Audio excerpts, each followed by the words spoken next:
focused his practice in real estate law, and he's one of the founding partners of Marcellus Lease Lawyers, so I'm going to turn it over to Rich. Hard for your money? You've probably been praying every night to hit the lottery or to have somebody knock on your door and give you a windfall, right? Well, it's not exactly that easy.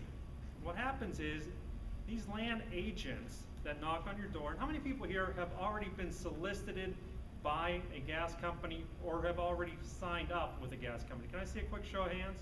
How about who's been solicited? And of those, how many have signed? Okay, so those of you that have signed and or been solicited, you understand that they come in, they befriend you, and they try to get you to sign the lease.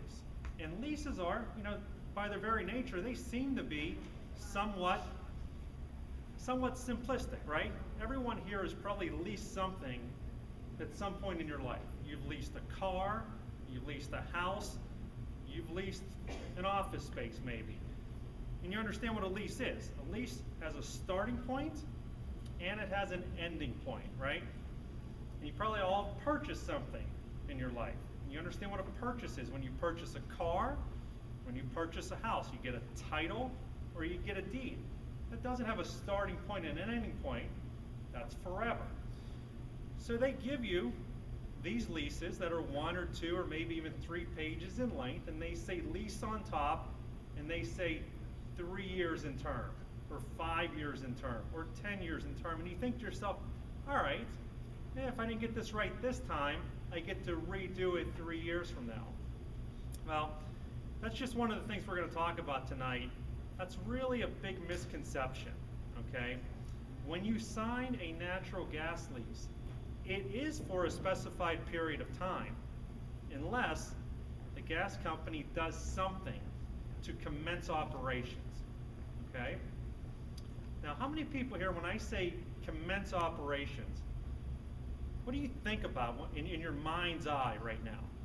In my mind's eye, I think about a drilling rig coming in, drilling, maybe building roads, cutting down trees, doing something, commencing operations. Well, if you don't negotiate that correctly in your lease, commencing operations really can be anything, okay? The reason why a lease doesn't end once operations have commenced is because they don't want the gas company to be drilling, spending millions of dollars, then all of a sudden the lease is up, and you go, yeah, you know what? Yeah, it's going to cost you $5 million to continue if you want to continue on my property, okay? That's not going to happen, all right? So once they commence operations, then the lease becomes endless. Well, if you don't define what commencing operations is, then maybe commencing operations in the eye of the gas company is taking a survey of the property, maybe doing some water testing. Maybe it's filing a permit on the very last day of the 3-year period, okay? And I didn't just make that up. We actually have one case right now where it was a 3-year lease, and the last day, and I don't mean the next to last day, I mean the last day, the gas company filed an application for a permit. Had like their name, address, and phone number on it, probably cost $50 to file. And they said, hey, we commenced operations. Your lease is now held under production. Okay? So these people thought they were going to have a chance to renegotiate in 3 years, and now they're not going to. Okay? Maybe ever. Because like I said, this is more like a sale. What you have to keep in mind is that these land agents that will solicit you and knock on your door, they're not your friend, okay?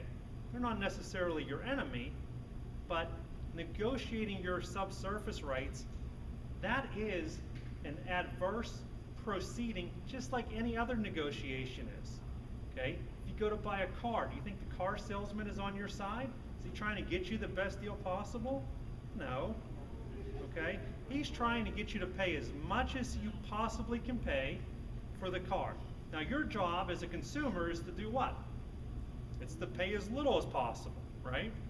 That's no different with negotiating your gas lease. The gas company comes in, you have a big bundle of sticks.